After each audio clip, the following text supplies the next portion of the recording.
So, hey guys, welcome to the channel.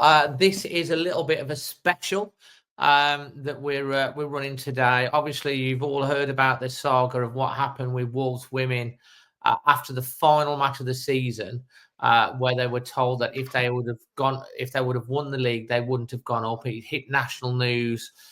We've been calling here on the channel for a statement directly from Wolves, not through third parties. They finally released a statement, which we're going to go through. But I thought, as we're going to be talking about this, it was really important to have what I would class as the closest things to a Wolves women expert that I can get, and that is Nick from the Wolves Women podcast. Nick, thanks ever so much for joining us here on Always Wolves. How are you feeling? Are you at the moment? First of all, thanks for having us on, and as always, thank you for championing Wolves women. Know that you and the channel always do give them a shout out and help promote them. So thank you for that. I think it's good that we've seen the club have finally embraced the need to make a statement rather than having the media blackout, which they sort of put in place immediately after the news broke, which included not promoting Maka for Manager of the Year, which I thought was. There was a media blackout, and it was that was disappointing. Obviously, a lot of the posts have been hijacked all the way up to yesterday, but these sort of things, it's like Maka getting nominated, and then it's not on really, is it? It's not on, and I appreciate obviously that they're. And you look at all the comments under the club's post today, it's all been 95% of it's been sort of supporting. Why you're not supporting the girls? You should be supporting them already, etc. So whatever they did, they knew they would get backlash, but it just reinforces that view that they don't take the club, that they haven't taken the women's team seriously this last couple of years. With regard to the statement, I know we'll sort of dive into the detail of it. I think we're going to welcome. Put it on screen in a second. Yeah, I mean, the statement as a whole is welcome. Very much of the view that actions speak louder than words, and now the club they've made their statement. They've put a lot of words down in paper, but not said a lot. They need to start following it up with some actual actions. And there's some real concrete things they could do fairly quickly, fairly easily, that would demonstrate that commitment to the women's team, and ties into what Jeff's also been saying all along for the last few years about wanting a pathway for girls seeing themselves playing for Wolves women. So at the weekend, the under-16s won the National Cup. That team is 3-0 against Charlton Athletic, who are a really good setup. And that team, under-16 teams, is a mixture of under-16s and under-15s. So the under-16s, obviously, that's their season done. That's their time in that team done. There is no team for them to immediately step into at Wolves women. They would. So the best of those will probably stay around the first team squad, and some of whom have already played for the first team. And the rest will obviously go out and find other teams. They'd be like an under-18s team or under-21s or anything like that, wouldn't you? Exactly, Dave. Now there needs to be that stepping stone. Yeah, make it an under-17s that goes into under-18s, and they can, and then that's the pathway. At that point, if they're not good enough for Wolves women, we set high standards. It'll be a bit like the men's game, whereas they have these progressions and then they go to the next level, and like we saw with Matthias Mane, who's breaking through at a young age, 17. Exactly. They have the opportunity to do that. Let's get stuck into the statement, because we have been calling out here on the channel that we wanted to hear directly from Wolves, not through feeding it through third parties. So first, you mean not the leaks to Liam Keane? Pardon? You mean not the leaks to Liam Keane? Well, they have a variety of different outlets. They send these things through, and it's good to hear directly a statement from Wolves, because it's all right hearing thingy, but actually hearing a statement from Wolves. So we welcome the fact that they have finally released a statement, and Agreed. I'm going to put that statement on the screen for everyone to see now. Here's the headline on this. And it basically states Wolves have reaffirmed its commitment to the long-term growth and sustainability of women and girls programs, supporting the continued progress of the Wolves women first team. So I just want to go through this a bit by bit and get your thoughts succinctly. The club's leadership, he said, is focused on building the foundations of deep-rooted long-term success and developing a more progressive structure around the women's programme to support meaningful growth, both on and off the pitch. I think we both welcome that. Completely agree. And it's linked back to what we've just been saying as well about having that pathway through from sort of the youth level into the first team. Completely support that. Absolutely. Jeff's quote from our chairman, Jeff Shee, who I do believe has two young daughters as well. Jeff, he said, Wolves women remains a vital part of our football family, and we're committed to building a sustainable and competitive future for the team. We know the women's setup requires strengthening. We've already begun addressing that, and this is where he comes with the plan. He said, our plan includes building a stronger foundation across key areas such as commercial, financial, marketing and sporting operations to ensure Wolves women has the infrastructure needed to thrive. So what's your take on that statement and that kind of plan, Nick? So, I mean, I think a couple of things on that. So let's take the sporting side of it first. Wolves have lost Laura Nichols, who's gone off to Stoke, and Jenna Burt-Martin from the women's structure. I know Laura's doing stuff in the academy broader, but that women's structure. So you've already pushed out or found that those two people aren't welcome, aren't in the team anymore, which is a real huge loss to the team. As they're well respected. Career progression, or because they felt disillusioned. If you, I don't think anyone would ever say publicly, but the sort of the suggestion is that there was disillusionment with the leadership of the club, and I think for me, it's no coincidence the two most senior females within the footballing side of the club have left.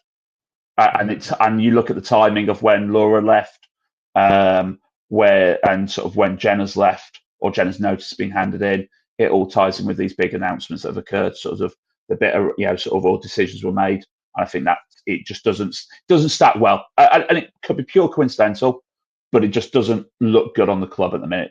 Certainly not for one that talks about one pack. With regard to the commercial and marketing side of things, I think I really welcome that. And it's something that as a podcast, we've been banging on about for ages. We do as a club, they do really well marketing the big games, the showpiece games, the West Brom at Molineux, the Man United game at New Bucks Head. But then they do absolute zilch as a club, absolute zilch around the rest of the games. How many emails do we receive every week as people, subscribers to the main list about what the shirts say, which shirt is on sale this week, what's the latest marketing deal, what club sales. How many times do you actually receive an email from the club actually saying, here's the Wolves women are at home this week, go get down to Telford to support them from the club?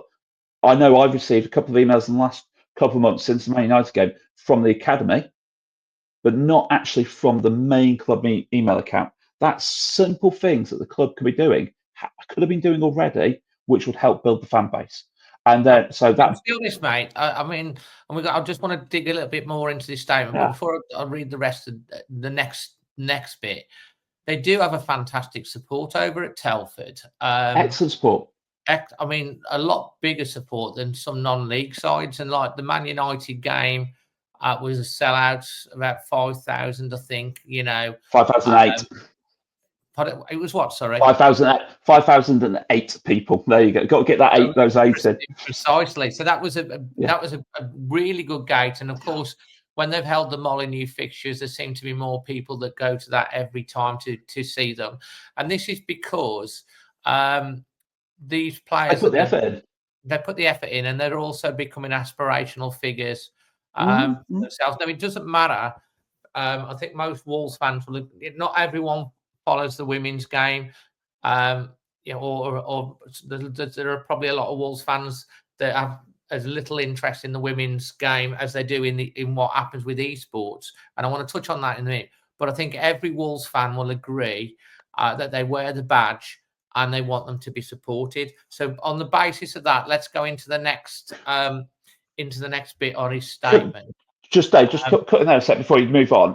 Yeah. It's a really important point. There's a lot of people who don't cross over that way. There's also a lot of people who don't go the other way into the men's team as well, who come to watch Wolves women. There is a commercial operation. There's a commercial opportunity there to actually sort of bring in people who aren't interested in the men's team, don't want to go and watch men's football, but will go in and watch Wolves women, and that's that. And the club have never, and this isn't just Wolves issue, but we're talking Wolves men, but the club have never embraced that and really sort of tried to bring in that crowd. And it's a broader point, but I mean, I think the big comparison I always do is look at Arsenal. You look at how Arsenal built up their fan base at Boreham Wood, so it became full at Boreham Wood, and then slowly started moving across to the Emirates. So it became, right, you can't get a ticket at Boreham Wood, right, come to the Emirates. But those games they had at the Emirates they started marketing them across North London on the underground. Sorry, across London, not just North London, across the whole of London on the underground, so that people from across London came to watch the game, not just North London Arsenal fans.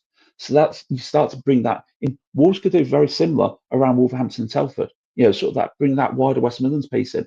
Come and watch Wolves. Wolves women play at that comes back again into investment, which I really want to dig deep into a minute, because it's something I'm quite passionate about with regards to this.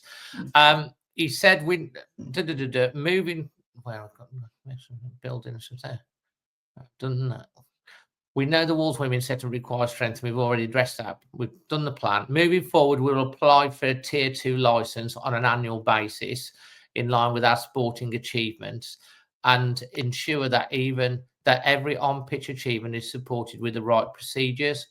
We believe Wolves women can continue to progress, and that belief will be backed by an improved structure, support, communication, leadership, and that's what we're committed to putting in place.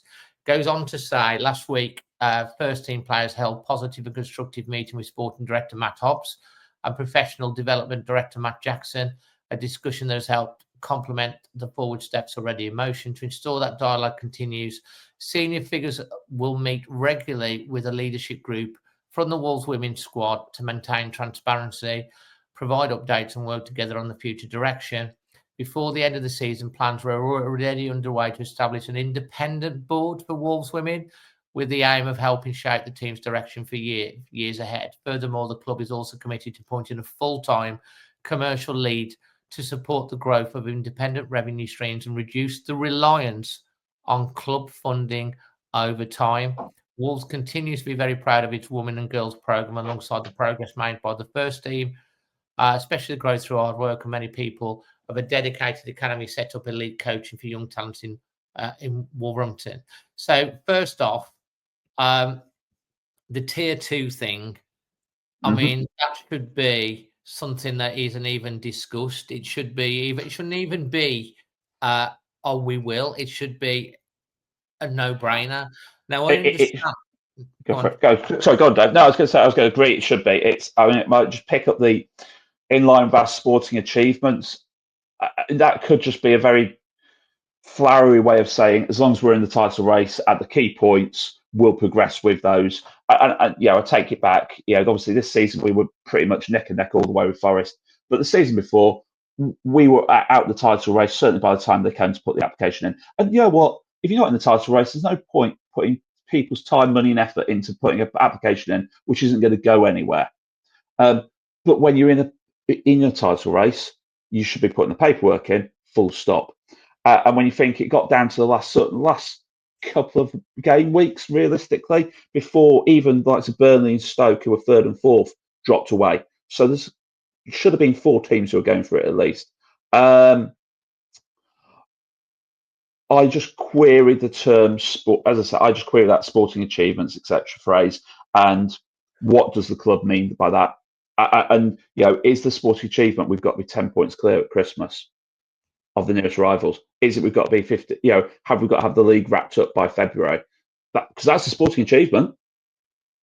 But is that what the club means? I mean, to me, if you're in with a chance of getting promoted, you put the paperwork in. Realistically, chance of being promoted, even if you're like 6 or 7 points behind, you've still got a realistic chance of being promoted. Okay, if you're like nowhere near it, and Wolves women shouldn't be nowhere near a title challenge.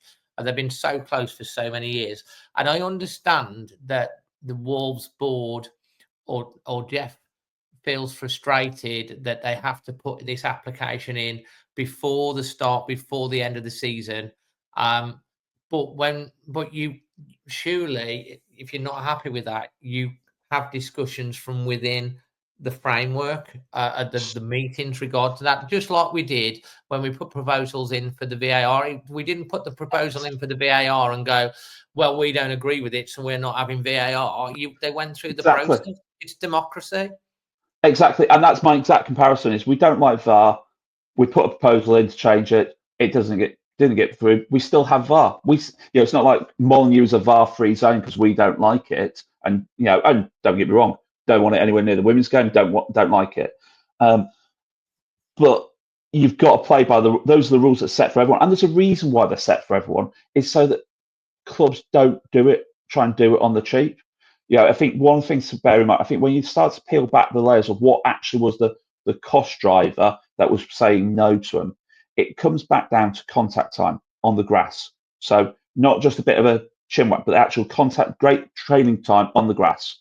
The requirement going forward from this season just done and going forward is a minimum of 20 hours contact time on the grass for each player. So that's in that league or in the championship? That's in that league. That's in the championship.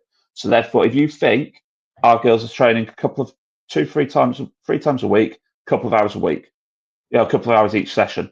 So they're barely hitting 50% of that. So you've got to step that up. There's a huge step up there. That's where the costs come in. It's not around the wider infrastructure, the player welfare, the goalkeeping coach, the physio.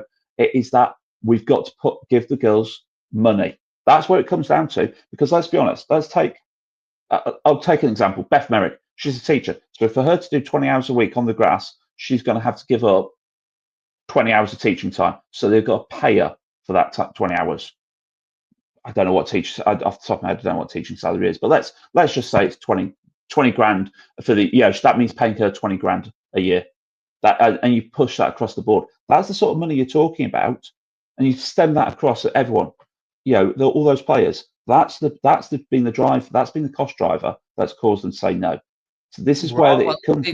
This is really good for you to come on here for our viewers to understand that. I didn't know that basically it's one step below the WSL, which is obviously the other thing is the WSL is getting a lot of commercial time, a lot of TV airing. Live matches are on regularly.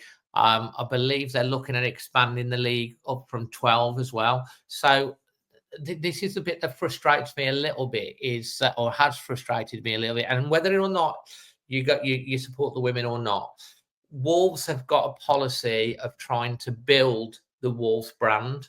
And I use esports as an example. Esports, we've got something like 7 teams that have made the World Championships final. I believe there's people from Wolves going over there. They've obviously good luck to them.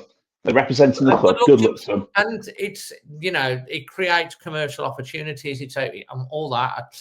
I ain't got an issue with that. A lot of people don't understand how esports benefits Wolves as a whole. I think they can sell sponsorships across the shirt and esports teams and stuff like that. But these people aren't doing it for free. They're getting paid to do it. They're getting paid. These esports players, I would be fairly confident they're all getting paid money because they pulled them out and created these teams. So they're getting a benefit. So the thing that blows my mind is that's fine. And they can win revenues and stuff like that and sell sponsorships. But if you're doing that for an esports, we're a football club. We're a Premier League football club. The WSL and the women's game is only going to continue to grow. And if you want to grow the brand and you're doing the esports and you're paying them players, then surely you'd want your female team to be given the same level of support, and they should get paid. They're not going to get paid anywhere near as the men's team. But you've looked at Forest this year, they're full-time professional, and we lost the first game of the season, didn't lose again, and took them to the final game of the season. And there's only 3 players, I think, that are on a part-time contract at the moment against a fully professional team.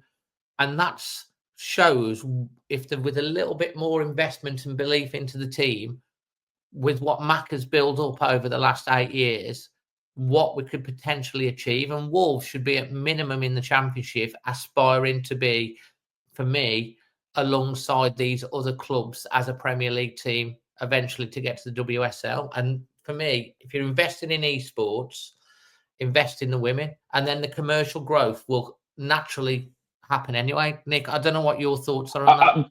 I completely agree with you, Dave. And let's just put a little bit of context around some of these things.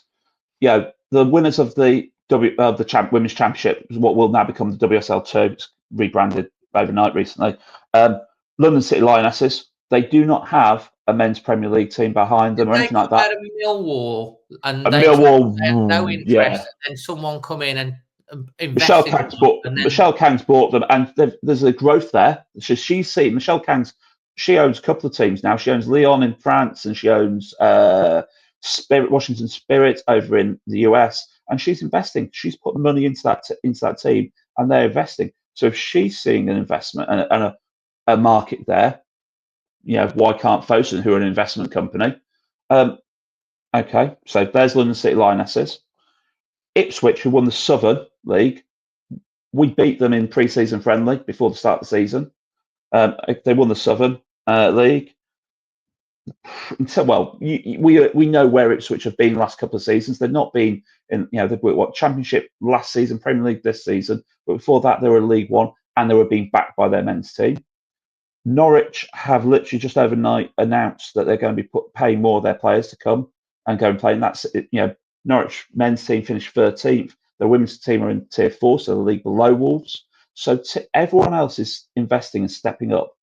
And Wolves were, credit to Jeff and Fosun, sort of 5 years ago, and a bit after, sort of straight after COVID, Wolves were the pinnacle. When we won that league, we were the pace setters. We were the trend setters in our division. If it hadn't been for that playoff final, we'd be in the Championship now. We'll part that one. Stockport, wasn't it? But we set the standards for everybody else. And everyone realised that if they wanted to beat Wolves, they need to up their game and keep up with us and to overtake us. And that's what they've done. Newcastle going full-time last season set the model. You've got to go full-time. When you look at the Championship now, the teams that aren't full-time were in the relegation fight, realistically. Portsmouth, who went up last season, went full-time sort of 12 months ago and really struggled. Newcastle were mid-table comfortable because they had already done that full-time model. And this is what Forest will go up, they'll be fine. Ipswich are lagging slightly behind on them, they will struggle. Sheffield United came down, they will struggle. Blackburn are going to struggle this season there because they're not putting the money in and not investing. Okay. But you look at the teams around us, we're all stepping up and investing. Mate, it's exactly the same philosophy as with the men's team. They talk about self-sustainability and the women's team standing thing. And I've heard people say, well, they've got to stand, if we were saying that about the men's team, we're not going to put any money to buy any players or anything like that, there'd be absolute uproar. It's like, what the hell do you think? It's like the men's team often runs at a loss. No Premier League club makes money, realistically. No Premier League club makes money. And realistically, if Jeff Shee won't find 200k, the additional 200k for the women's team to get promoted, to put in for the paperwork for the women's team to get promoted, does anyone really believe that he'll believe him and trust him to stick that 6.5? They don't have to put the money in on the application, do they? It's only but you have to start employing people. You have to commit to it, so you have to start employing people and put the process in place. So you start to have, but this is nothing. We have a goalkeeper coach, we have a physiotherapist. We had those roles filled. When we were looking at them, and some of the additional roles that were there were the welfare roles. And let's be honest, that's really important. And you might not have picked it up, Dave, but about 18 months ago, a young female player died at Sheffield United. Young player called Maddie Cusack. Let's be really honest. Not good. She committed suicide because of bullying within the club. That's whatever the official. There's a coroner's investigation ongoing, but that obviously what happened at that club drove her to commit suicide.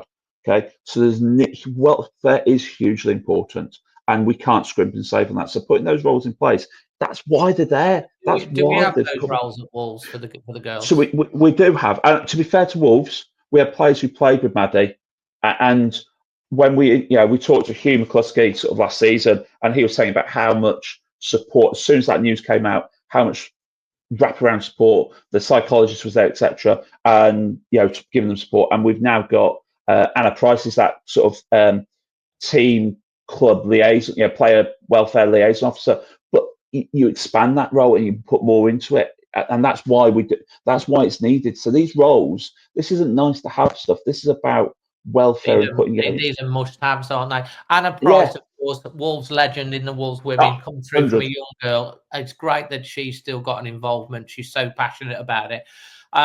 Just finishing off the statement, and then I just want to look forward to the future. I mean, welcoming the statement. I'm guessing proof is in the pudding. Is that what is that where you're Yeah, at? actions speak louder than words. We need to see what the reaction is from the player. Obviously, so for those who don't understand, the players who are on part-time contracts and Maka, etc., but all those players, so likes of Beth Merrick and Robbo, they're all contracted to finish at the end of the grassroots season, which is end of May. So end of this month, they're free to go to whoever they want. So in theory, Wolves have no players.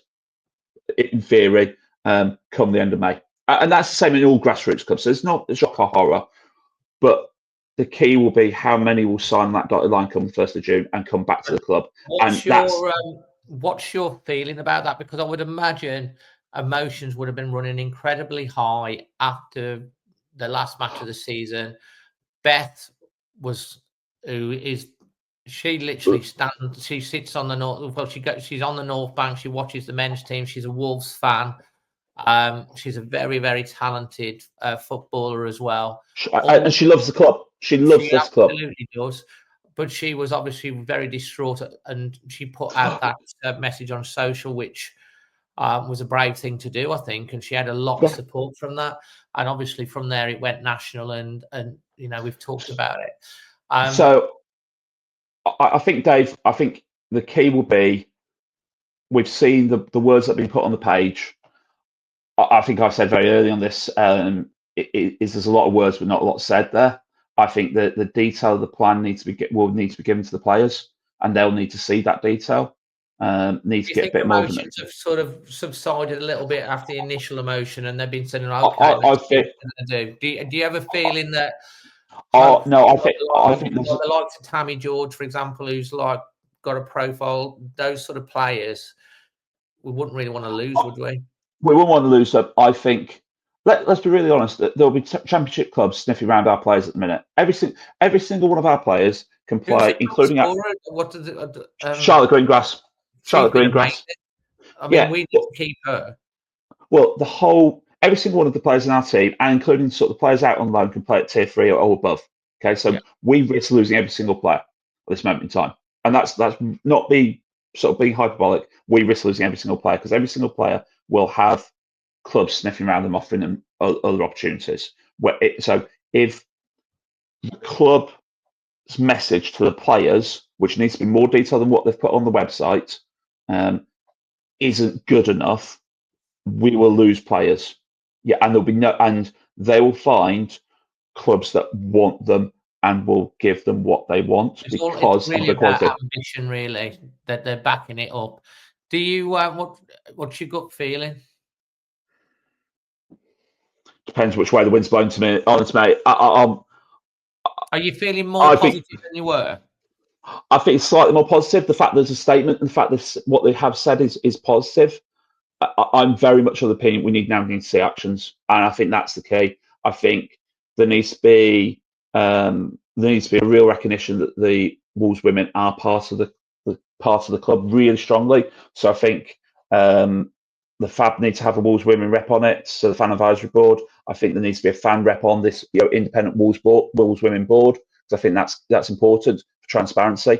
I think that's a lot of what's we talk about the players and obviously and players and staff, etc. And obviously that's huge. But it's also the fans. I'm not the only one who travels around the country going watching them. There's people who've gone all the way up to sort of places like Bradford, to watch them play, and Burnley, etc. Every week, on a Sunday when it's absolutely bugger to get to anywhere on public transport, and they're doing it, and then to find actually it was all for nothing, because obviously you support your football club, but that principle that actually we're chasing a dream that wasn't there, because the club didn't support the same dream as the fans. So I think there's that transparency with the fans is also important. I think the key is going to be the next couple of weeks, certainly this week in particular. If the players come out of conversations over the next week or so, which I presume they're having, I don't know for definite, but presume they are having over the next week or so, the fans, the players and staff, and come away and go, yeah, there's a real plan. It's being backed up by actual. We can see the pound, shilling, and pence that's being backed up by. We know what's going on with staffing, etc., and all that. The meat is being put onto the bones and shown to them. Realistically, as I said, we've seen a lot of words, not a lot of detail. If the players and staff see the detail and it stands up and is not just waffle, but it's actual concrete objectives, I think a lot of them will stay because they love the club. They have got a very big affinity. They've got, with the club and the management setup and everything like that. And let's be honest, we play at a really good stadium with really good facilities. Telford Telford's really good. And the one thing I would say is, like, whether or not you've watched the game or not, I've been tried to cover it. I tried to get to quite a few games and cover it as much as possible, and it's a good atmosphere there. It's it's still football on the pitch. It might not be as quite a faster pace, but goodness me, it's exciting at times when you watch them play. And there's a real good family feel about it. And there's so many young girls that have been inspired by these girls, and just the same as young lads can be inspired. And young boys. My son was mascot at the Molineux game, as was my daughter. And my son's a goalkeeper. He walked off with Beck Thomas's gloves at the end of the game. And he's playing. He wants to use them. He wants to play in them because they're Beck Thomas's gloves. She is a goalkeeper, and he looks up to her because she is the Wolves winning goalkeeper, like he looks up to Jose Sarr. They're both role models in that sense, and it's really important. And that's absolutely right. And of course, there's Wolves women merchandise now at the club shop. And not enough. The other thing, the irony of it is, I just conclude in our last 5 minutes. The irony of it is, they recently opened a Wolves women's section in the museum, which was great, and the players were there, and all the time this was happening, and it's a massive. After what happened last season with the season ticket prices for the men's for Molineux and everything that what happened with the season and how bad things were, there's so much. We've got the season ticket prices freeze, Wolves Women Museum. There's a lot of little positive things. The end of the season has been a lot better, and then PR own goal again. And why does it need to happen? It's just thinking about it. I've said a couple of people I've spoken to, Joe's secretary I speak to, Jeff Sheed doesn't get football fans, is my view. I don't think he doesn't understand that community. If we don't like Wolves, we don't go down the road and support West Brom, do we? We still, but if I don't like Sainsbury's, I go to Tesco's. If I don't like Tesco's, I go to Asda. You don't do that if you're a football fan. You've got, as a business model, and let's be honest, football is now a business. It's got a captive audience, and of your fan base, and you treat them carefully, and if you don't look after them, you soon lose. You don't lose them to another team necessarily. Some might go and watch on the Telfords and Headsers, etc. of the world, but you don't. They just won't come through the door. They won't spend money with you. Well, that's happened. I mean, you saw this year with the men's team. It's like most games going to general sale because it was misread, the demand for the season tickets, because we had a big waiting list. But the problem is there might be a big waiting list, but if you put it up like on average of 17%, people, especially in a tough time, and can't afford to commit, which is why it's gone to a lot of general sale. Now, on top of that, of course, the performances have been poor and stuff like that. As Wolves fans, we're all hoping that they've learnt the lesson on that, and this summer they'll back Vitor. But the same things need to happen with backing Maka and what he's trying to achieve there, because if they do and they invest, the team will be successful on the pitch. It's good for the Wolves brand, the same as esports teams doing well and whatever else they do. Any Wolves team that's successful is going to get eyes on, and commercial revenues will then follow. But you have to put the investment in. Otherwise, as has happened with the men's team, you go backwards and eventually you nearly get caught out and get relegated. If you don't put the investment into the Wolves women's team, there's other teams that will, and then you'll just be left trying to play catch up. And if anything, it's quick. That slip away is quicker. So I look back to when we won the league, Derby and Fylde were the two teams chasing us. Not Forest and Burnley, Derby and Fylde. Fylde have just been relegated to Tier 5, having got relegated to Tier 4 last 12 months ago. So they've been dropped to, they've done back-to-back relegations. Derby are sitting 10th-ish, sort of bottom half of the table. There's 4 teams on 21, 22 points. Derby, West Brom, Hull, and Kelso. Those are the those 4 teams. Derby will chase. That's not because they're necessarily doing anything different to the level. They've just stood still. It's just that everyone else has stepped up. Everyone else has stepped up whilst they've stood still. Huddersfield, another team, they stood still and slowly drifted away. And instead got relegated 12 months ago to Tier 4. They're mid-table Tier 4 now because everyone else is stepping up. So, Nick, to finish off with a message to Jeff. If he was listening, and we understand that upper management and stuff do watch the podcast. So, hi, Jeff, if you're watching. A message for Jeff and the team. And also, where do you think realistically, if everything goes well, what aspirations can we have for next season? Do you think we can finally get that promotion? So, if the club back Maka and Maka's able to keep the squad together and make the key signings that we need to do, that's re-sign Abby Jenner back and sign Sophie Domingo to replace Destiny. Then there's no reason why we can't finish top and go for promotion and get promotion. Who's going to be the big rivals next year in the mix? Would you say? Would it be Burnley and Burnley? Stoke? Burnley. Are they full time? They're bit more than part time. They're sort of hybrid model. What Burnley have got is quite a lot of connections with WSL clubs, so they bring a lot of youngsters in from WSL clubs who are sort of full time. And is there anyone else coming into the league this year? Is anyone else coming into the league like Newcastle? Sheffield United. Sheffield United, are they full time? They'll be dropping down from Championship, so they're on one of the part time hybrid models. So they would see what happens with them because they're a bit of a. The Madicusak was for player at Sheffield United, so obviously there's a lot still going on around that club at the minute. So I think there's going to be wholesale root and branch changes come sort of the end of the coroner's inquest and that. So who knows what happened there. So aspirations should be promotion. Message to the players and staff is we've got your back as fans, and whatever you decide to do, we'll support you. You fully, and that includes if the likes of Beth and Tammy say the club's betrayed us too much, we're going to have to step away. 100% get that. Message to Jeff: actions speak louder than words. Follow it up now. You've got the opportunity. Cheers, mate. Well, let's hope, mate. Let's hope because let's hope they are at the club. We have a good season. If you've not been down, get down to support the girls next season. And Nick, thanks ever so much for coming on. As you know a lot more about this than I do, but you know that we support the women's team. Yeah, see you ready to play there, mate. As a channel, it's important for us to also support the girls, and we will continue to do that. You support Wolves, mate. That's it. You support the whole club, like I do.